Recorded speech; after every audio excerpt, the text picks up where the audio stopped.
मातृशक्ति को नमन। स्टूडियो में आपका हार्दिक स्वागत है, अभिनंदन है, सत्कार है। सनातन सत्य, इसके अंतर्गत हम आपको दृष्टि विज्ञान, जैसी दृष्टि वैसी सृष्टि, कुदरत, कुदरती रचना और कुदरत के कानून के अंतर्गत आपको रोज प्रतिदिन नए नए विषय बताते हैं। वो विषय आपके जीवन का निर्माण करते हैं, आपको एक अच्छा इंसान बनाते हैं। इसी क्रम में आज का एक बहुत सुंदर विषय लेकर के हम आपके सामने प्रस्तुत हो रहे हैं। आज का हमारा विषय है आश्रव। आश्रव का अर्थ होता है कि हमारी आत्मा, यह जो कर्म शरीर है, उसके भीतर कर्मों का आने का द्वार। हम अपने घरों के अंदर दरवाजे रखते हैं, खिड़कियां रखते हैं, ताकि हम उसमें प्रवेश कर सकें और शुद्ध हवा उसमें से आ सके, कोई दूसरा मेहमान व्यक्ति आ सके, और उसको बंद भी करते हैं ताकि कि आंधी है, तेज हवा है, कचरा है, या अवांछित व्यक्ति कोई घर के अंदर न आ सके। तो उस जो कर्मों के आने को जो द्वार है, उसको हम आश्रव कहते हैं। और ये आश्रव 5 तरह के होते हैं: मिथ्यात्व, अविरति, प्रमाद, कषाय और योग। इनकी हम चर्चा करेंगे, क्योंकि हमारा जो ये वर्तमान का जीवन है, इस आश्रव की वजह से ही हम ये जीवन को भोग रहे हैं, इसका भुगतान हो रहा है। और अगर हम आश्रव को बंद कर देते हैं तो हमारे भीतर जितनी कर्म रज पड़ी है, पूर्व में जितने जितने हमने कर्म अर्जित किए हैं, जितने जितने कॉजेस डाले हैं, वही रहेंगे। नए आने का द्वार बंद हो जाएगा। मैं आपको एक उदाहरण देना चाहता हूं कि एक व्यक्ति के ऊपर कर्ज है, तो वह और कर्ज लेता रहता है, तो वो कर्ज बढ़ जाता है। और कर्ज न लेकर के कर्ज लेना बंद कर दे, और उसके बाद में जो कर्ज उसके ऊपर है, धीरे धीरे वो इंस्टॉलमेंट में उतारता जाए, तो एक समय पर उसका सारा कर्ज है वो शून्य हो सकता है। इसीलिए हमारा जो भीतर कॉजल बॉडी, लिंग शरीर, कर्म शरीर है, उसका घनत्व और न बढ़े, तो हमें उस आने वाले कर्मों के द्वार को बंद कर देना चाहिए। जैसे कि एक पानी की टंकी होती है, उसके अंदर पानी को आने के लिए हम जो है उसमें इनलेट देते हैं, उसके अंदर एक पाइप लगाते हैं। इसी से जो गांव का बड़ा तालाब होता है, उसमें भी एक बड़ा नाला लगाया जाता है। उसके बाद में हमारी जितनी सीवेज है, पानी का कार्य है, उन सब के अंदर पानी के आने के लिए इनलेट दिया जाता है। ठीक उसी तरीके से हमारे कर्म जो है भीतर घुसे, उसके लिए इनलेट होता है। ये ऑलरेडी होता है, हम देते नहीं हैं, क्योंकि ये जो संसार है, ये सारा राग द्वेष से जुड़ा हुआ है, और ये राग द्वेषी कर्म है। तो ये हमारा द्वार तो हर समय खुला ही रहता है। इसके लिए कोई पुरुषार्थ करने की आवश्यकता नहीं है। पुरुषार्थ तो ये है कि इस कर्मों के आने के द्वार को हम बंद करें। उसको प्रत्याख्यान कहते हैं, उसको त्याग कहते हैं, कि बाहरी जितनी भी हमारी दुष्प्रवृत्तियां हैं, उन सब को रोका जाए। हम किसी के प्रति हिंसा करते हैं, किसी के प्रति किसी को दोषी देखते हैं, किसी के प्रति ओपिनियन या किसी के प्रति अभिप्राय देते हैं, किसी को दुख देते हैं, ये सारा कर्मों का आने का द्वार है। इसको बंद करना आश्रव कहलाता है, और ये खुला तो रहता ही है। अब जैसा कि मैंने बताया कि आश्रव कुल 5 तरह के होते हैं। मिथ्यात्व, मिथ्यात्व का अर्थ है कि रॉन्ग बिलीफ। रॉन्ग बिलीफ क्या होती है? 10 तरह की रॉन्ग बिलीफ होती है कि साधु को असाधु समझना, असाधु को साधु समझना, धर्म को अधर्म समझना, अधर्म को धर्म समझना, और मुक्त को अमुक्त समझना, और अमुक्त को मुक्त समझना। और उसके बाद के अंदर जो है वह जिन वाणी के अंदर विश्वास नहीं करना और जिन वाणी में विश्वास करना। इस तरीके से ये 10 तरह के जो मिथ्यात्व है, वो ही हमको भटकाते रहते हैं। तो मिथ्यात्व तो हमारा रॉन्ग बिलीफ है, और जब तक रॉन्ग बिलीफ समाप्त नहीं होती है, हमें सही ट्रैक नहीं मिलता है। किसी भी गाड़ी के इंजन को जब तक कि हम पटरी पर नहीं ला देते हैं, तब तक वो इंजन चल नहीं सकता, और जब इंजन ही नहीं चलेगा तो वो डब्बे को आगे कैसे बढ़ाएगा। उसी तरीके से हमारा गंतव्य हमको ध्यान है, लेकिन उस गंतव्य की ओर हम प्रयाण ही नहीं करें। उदाहरण के तौर पर हमको जोधपुर से दिल्ली जाना है, और हम प्रमादवश, हम भूलवश, हम अज्ञानवश जो है बॉम्बे को जाने वाली ट्रेन के अंदर बैठ जाते हैं, और फिर हम चिंतन करते हैं कि हम दिल्ली पहुंच जाएंगे, तो वह संभव नहीं है, क्योंकि हमारी रॉन्ग बिलीफ हो गई है। और हम इस संसार में रॉन्ग बिलीफ से बहुत ज़्यादा जीते हैं। ये सनातन सत्य कार्यक्रम इसीलिए प्रारंभ किया जाता है कि आपका दर्शन मोहनीय, आपकी रॉन्ग बिलीफ समाप्त हो जावे और आपको सम्यक दर्शन मिल जावे, सम्यक ज्ञान मिल जावे, आपको राइट ट्रैक मिल जावे, आपको विज़न मिल जावे, आपकी नेगेटिव थिंकिंग है वह हट करके आपको पॉजिटिव थिंकिंग के रास्ते पर हम डाल दें, तो फिर धीरे धीरे आप स्वयं जो है प्रोग्रेस करते रहोगे। तो सबसे पहले जो है मिथ्यात्व को दूर करना ज़रूरी होता है, क्योंकि जब हमारी बिलीफ ही गलत है, हम फंडामेंटली गलत हैं, तो सब चीज़ गलत होगी। उदाहरण के तौर पर देखिए कि हम जो है, हमने आम की पेड़ की जगह जो है आकड़े का पेड़ बो दिया, और हम अब इंतज़ार करते हैं, उसके ऊपर पानी डालते हैं, उसका सिंचन करते हैं, और इंतज़ार करते हैं कि कुछ समय के बाद हमको आम मिलेंगे। आम मिलने का प्रश्न ही नहीं है, क्योंकि हमने प्रारंभ गलत किया, हमने रॉन्ग बिलीफ डाल दी, हमने बीज ही गलत डाल दिया। जब बीज ही गलत डाल दिया तो आपको वृक्ष तो वैसा ही मिलेगा। As you will sow, so will you reap. जैसा बोओगे वैसा ही तो काटोगे। तो जब आपने बीज वैसा बोया है तो उसका फल और उसका वृक्ष भी वैसा ही होगा। इसलिए सबसे पहले आप अपने बिलीफ को सही को करो। इसका मतलब दर्शन मोहनीय कर्म को हटा करके आप जो है उसके पहले सम्यक्त्व को प्राप्त हो जाओ, आप सम्यक दर्शन को प्राप्त हो जाओ, और यही हमारे सनातन सत्य का मुख्य उद्देश्य है। तो सबसे पहला है मिथ्यात्व। इसको काटना, इसको हटाना बहुत ज़रूरी है। इसके हटे बिना आगे कोई प्रोग्रेस नहीं है। और हमारा जो कर्मों का आने का जो द्वार है, भीतर जो कर्मों का जो है प्रवेश है, ये हमारी कॉजल बॉडी धीरे धीरे इसका घनत्व वॉल्यूम है, ये बढ़ता ही रहेगा। तो मिथ्यात्व। दूसरा अविरति। अविरति का अर्थ होता है कि धार्मिक क्रिया में रुचि न होना और अधार्मिक क्रिया के अंदर रुचि होना। जब सामायिक का बोला जाए, जब मंदिर जाने का बोला जाए, जब सत्संग की बात कही जाए, जब स्वाध्याय की बात कही जाए, तो रुचिकर नहीं लगता है। और जब ताश खेलने की बात कही जाए, गपशप करने की बात कही जाए, सैर सपाटे करने की बात कही जाए, हंसी मजाक की बात कही जाए, मनोरंजन की बात कही जाए, तो व्यक्ति तैयार हो जाता है, घंटों घंटों पर उसमें रस लेता है। ये अविरति कहलाती है। जब हम अधार्मिक कार्य के अंदर लगे हुए हैं और हम चाहें कि हमारा डेवलपमेंट हो, देखिए ये बातें मनुष्य पर लागू होती है, क्योंकि सृष्टि की सबसे सुंदर कृति मनुष्य ही है, और इन सब चीज़ों में बदलाव मनुष्य ही ला सकता है। मनुष्य के पास में डेवलप्ड इंद्रियां हैं, डेवलप्ड मन है, डेवलप्ड बुद्धि है, डेवलप्ड चित्त है, डेवलप्ड अहंकार भी है, और साथ साथ के अंदर उसका डेवलप्ड आत्मा भी है। जैसा डेवलपमेंट किसी भी प्राणी के इस कॉस्मॉस में, किसी प्राणी के अंदर ये संभव नहीं है। तो जो चीज़ मनुष्य पे लागू होती है वही कही जाती है, वही प्रवचन दिया जाता है। इसीलिए हमने विषय आश्रव जो है इसीलिए लिया है कि आश्रव जो कर्मों के आने का द्वार है, इसको आप बंद कर दीजिए, क्योंकि ये खुला रहेगा तो फिर जो है हमारा कार्बन शरीर तो बढ़ता ही रहेगा, और इस पर रोक कहाँ लगेगी? इस पर रोक मानव जीवन में लगेगी। और मानव जीवन कब मिले?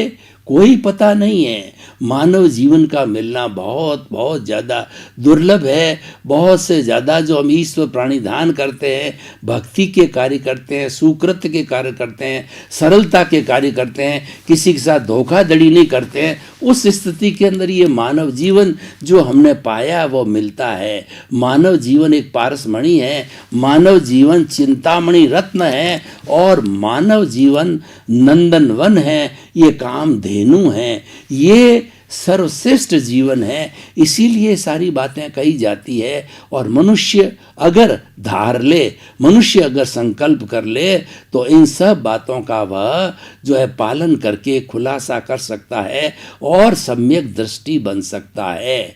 तो मिथ्या तो अविरति। तीसरा प्रमाद। प्रमाद देखिए, आलस्यानाम शरीरस्थो महान रिपु।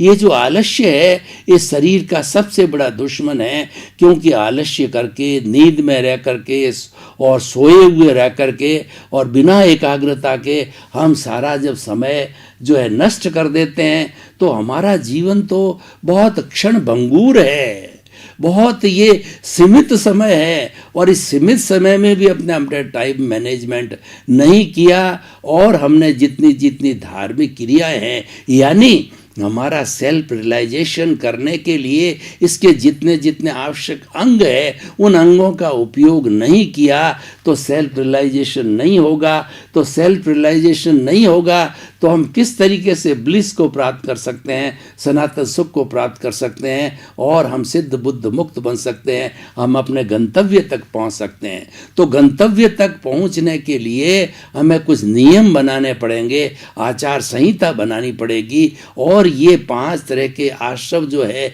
इनको रोकना, जिसको संवर कहते हैं, इनको अगर रोका जाता है तो हमारी स्थिति सुदृढ़ बन जाती है। इनको रोकने के लिए पहले आश्रम को समझना जरूरी है। तो इसीलिए प्रमाद का अर्थ का मतलब होता है कि स्वाध्याय में दिलचस्पी न होना, सुस्ती करना, सोए रहना, नींद के अंदर रहना, दिलचस्पी नहीं लेना, प्रभु भक्ति नहीं करना, और अपने स्वरूप की ओर बिल्कुल ध्यान नहीं देना। निज स्वरूप जो है, सेल्फ रियलाइजेशन है, इंट्रोस्पेक्शन है, इसकी तरफ ध्यान न देना है। इसके कारण जो है ये प्रमाद होता है, और प्रमाद के कारण जो है ये स्थितियां नहीं बनती है। तो मिथ्यात्व, अविरति, प्रमाद और कषाय। कषाय जो है हमारे क्रोध, अहंकार, माया और लोभ, ये कषाय है, ये हमारे भीतरी दुश्मन है। अगर आपको लड़ाई करनी है तो बाहरी दुश्मनों को छोड़िए और भीतरी दुश्मनों से मुकाबला कीजिए। आप जितेंद्रिय बनिए। जो भगवान है उनको अरिहंत कहा जाता है। अरिहंत की संधि विच्छेद करें, अरि प्लस हंत। वो भगवान ऐसा व्यक्ति है जो दुश्मनों का नाश करता है। कौन से? बाहरी दुश्मन नहीं, भीतर के दुश्मन, क्रोध, मान, माया, लोभ, जिनको कषाय कहते हैं, जिनको राग द्वेष कहा जाता है, जिसको मोह का संसार कहा जाता है, जिसको नकारात्मक भाव कहा जाता है, और एक शब्द के अंदर जिसको कषाय कहा जाता है। राग द्वेष की बात करें तो क्रोध और अहंकार है, ये द्वेष है, और माया और लोभ है, ये राग है।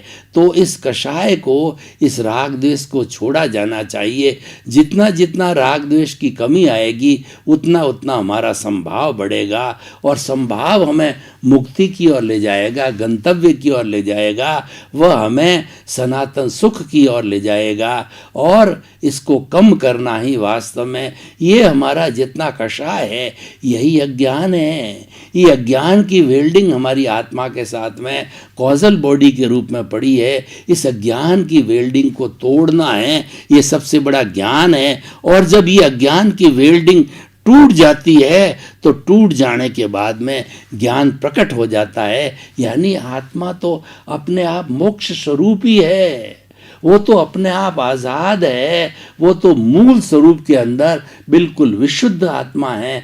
तो उसको तो जो ही इसमें से कॉजल बॉडी या जड़ निकला और ये अपने मूल स्वरूप में जाकर के सिद्ध शिला में विराजमान हो जाती है और स्वयं ईश्वर बन करके परम आनंद की स्थिति में चली जाती है, सच्चिदानंद बन जाती है। सच्चिदानंद का अर्थ होता है, सत का मतलब अविनाशी। हमारा जो मूल स्वरूप आत्मा का है ये अविनाशी है। चित्त का मतलब है ये ज्ञान दर्शन वाला है और इसका लक्षण है वो आनंद है।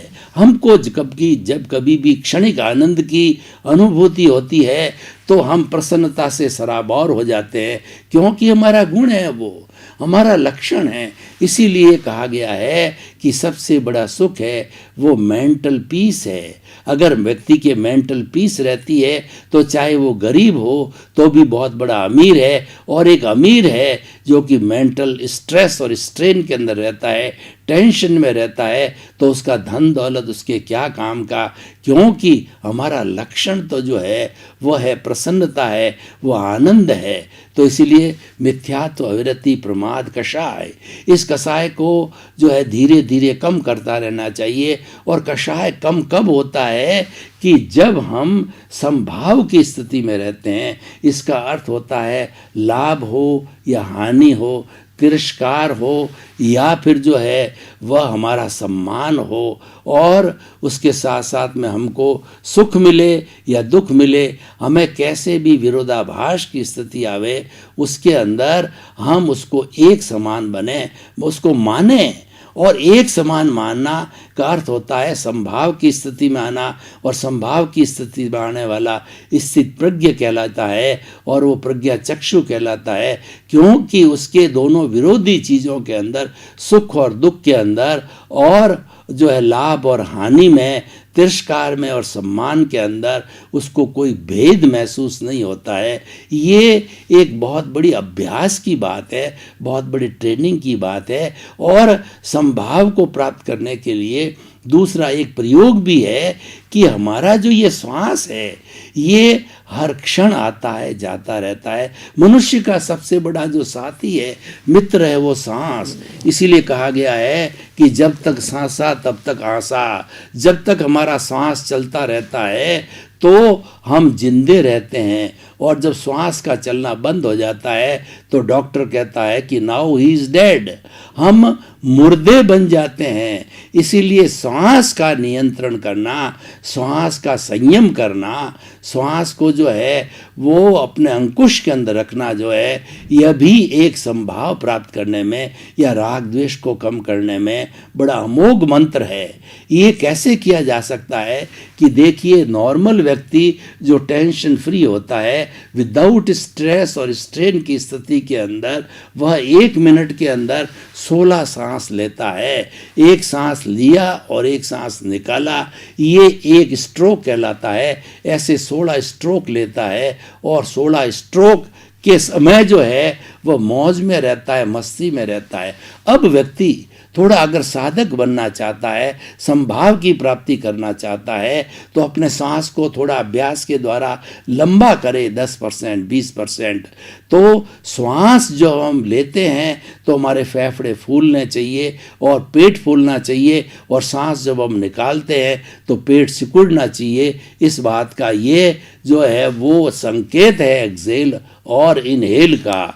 तो ऐसा किया जाना चाहिए। जब सांस को हम लंबा कर देते हैं तो लंबे सांस के द्वारा हमारी श्वास की संख्या घट जाती है। जो प्रति मिनट 16 की संख्या थी वो घट करके 14, 12, 10 और 8 तक आ जाती है। जो व्यक्ति 12 श्वास प्रति मिनट भी लेता है तो उस व्यक्ति के क्रोध, मान, माया, लोभ, कोई बुराई आ नहीं सकते हैं, क्योंकि हमारी सारी बुराइयों का संबंध, सब कषाय का, सब मोह का संबंध है, इस श्वास के साथ है। जब हम मोह के परिवार में जाते हैं तो श्वास की संख्या बढ़ जाती है, और कई बार तो जैसे क्रोध है, अहंकार है, इतनी बढ़ जाती है कि 50 तक पहुंच जाती है 1 मिनट में, और वह व्यक्ति जो है उसको हार्ट अटैक हो सकता है, वो व्यक्ति कोमा में जा सकता है, या उस व्यक्ति को कोई तरह की बीमारी हो सकती है। जितने भी उसके सिस्टम हैं वो फेल हो सकते हैं। तो भाई और बहनों, एक दूसरा जो प्रयोग मैंने, ये श्वास की संख्या को घटाना, यानी श्वास को लंबा लेना और लंबा छोड़ने का अभ्यास हम करते हैं तो हमारे प्रति मिनट श्वास की संख्या जो है घट जाती है और उससे भी हम जो है कषाय पर नियंत्रण कर सकते हैं। तो मिथ्यात्व, अविरति, प्रमाद, कषाय और चौथा होता है योग। मन वचन काया को योग कहा जाता है और मन वचन काया की प्रवृत्ति मात्र वह अवस्था मात्र है जिसका कि कोई कुदरत भी रचने वाली नहीं है, वह स्वतः रचा जाता है और वह हम पूर्व जन्म के से साथ में लेके आते हैं और वह तो जड़ है, वह तो डिस्चार्ज है, वो तो भुगतना ही पड़ता है, उसके कोई वे आउट नहीं है। इसीलिए जो है वो योग को जो है हमें मन वचन काया की प्रवृत्ति को यानी जैसा जो है वो हम जो है वो जैसा चिंतन करते हैं वैसा हमको बनना चाहिए। कथनी करनी के अंदर अंतर न आए तो जो है ये योग जो है हमारे पवित्र हो जाते हैं। और कथनी करनी की समानता कब आती है? योगों की प्रवृत्ति से आती है। तो भाई और बहनों, ये मिथ्या तो 5 तरह के आने के रास्ते हैं। इन रास्तों के बारे में मैंने आपको बताया। अब इस हम रास्ते को अगर बंद कर देते हैं तो क्या होता है उसकी मैं स्थिति बताना चाहता हूँ कि मिथ्यात्व की जगह हमको सम्यक्त्व की प्राप्ति हो जाती है, क्योंकि हमारी रॉन्ग बिलीफ समाप्त हो गई, हमारा दर्शन मोहनीय समाप्त हो गया। जब दर्शन मोहनीय समाप्त हो गया तो हमें सम्यक्त्व की प्राप्ति हो गई। तो ये एक संवर है। ये जो ही हमने जो है इस जो कर्मों के आने के द्वार को, नाले को रोका, तो रोकते ही उसको संवर कहा जाता है। तो पहला संवर हो गया हमारा सम्यक्त्व संवर हो गया। और मिथ्यात्ववाद में अविरति की जगह विरति हो जाती है। यानी जब हम संवर की, त्याग की, पचकान की, प्रत्याख्यान की अवस्था के अंदर चले जाते हैं तो धर्म के प्रति हमारी रुचि जागृत हो जाती है। प्रभु भजन करना और अपने स्वरूप की जानकारी करना और उसके बाद के अंदर स्वाध्याय करना, मंदिर जाना, जितनी मन वचन काया से जुड़ी हुई धार्मिक क्रिया है वो शुभ प्रवृत्तियां कहलाती है। हम उस शुभ प्रवृत्तियों की ओर जागृत हो जाते हैं और वो करने लग जाते हैं। तो ये हो गया विरति, मिथ्यात्व विरति। और तीसरा अप्रमाद की स्थिति को कहा जाता है, यानी हम सारा आलस्य त्याग करके और हर वक्त जो है संकल्प के साथ में, अनुप्रेक्षा के साथ में, कायोत्सर्ग के साथ जो है हम जो है अप्रमाद की स्थिति में रहते हैं। यानी हमको आलस्य बिल्कुल नहीं आता है और हम अधिक से अधिक समय जो है ईश्वर प्राणिधान में, सेल्फ रियलाइजेशन के अंदर, धार्मिक क्रियाओं के अंदर लगाते हैं। तो वह संवर कहलाता है, वह हमारा त्याग, पचकान या प्रत्याख्यान कहलाता है। तो मिथ्यात्व, अविरति, प्रमाद और कषाय, इस कषाय को जैसा मैंने पूर्व में भी बता दिया कि कषाय को जीतने के लिए, कषाय को समाप्त करने के लिए हम संभाव की स्थिति में आते हैं। तो संभाव अपने आप में एक बहुत बड़ा संवर है और संभाव की स्थिति में रहने से हम जो है बहुत ऊंची स्थिति में चले जाते हैं। भाई और बहनों, आपका बहुत बहुत धन्यवाद। आप हमारा ये सनातन सत्य कार्यक्रम बराबर देख रहे हो, इसको देखते रहिए। सनातन सत्य कार्यक्रम में आपको अच्छी अच्छी शिक्षाएं मिलेगी, अच्छे अच्छे टिप्स मिलेंगे, अच्छे अच्छे गुर मिलेंगे, अच्छे अच्छे सिद्धांत मिलेंगे। क्योंकि हमारा उद्देश्य है कि सुधरे व्यक्ति, समाज व्यक्ति से राष्ट्र स्वयं सुधरेगा। हम आपको सुधारना चाहते हैं, आपके व्यक्तित्व का विकास करना चाहते हैं, आपका जीवन का निर्माण करना चाहते हैं। इसी क्रम में सर्वे भवन्तु सुखिनः, सर्वे सन्तु निरामया। आपके प्रति मंगल भावना, शुभकामना।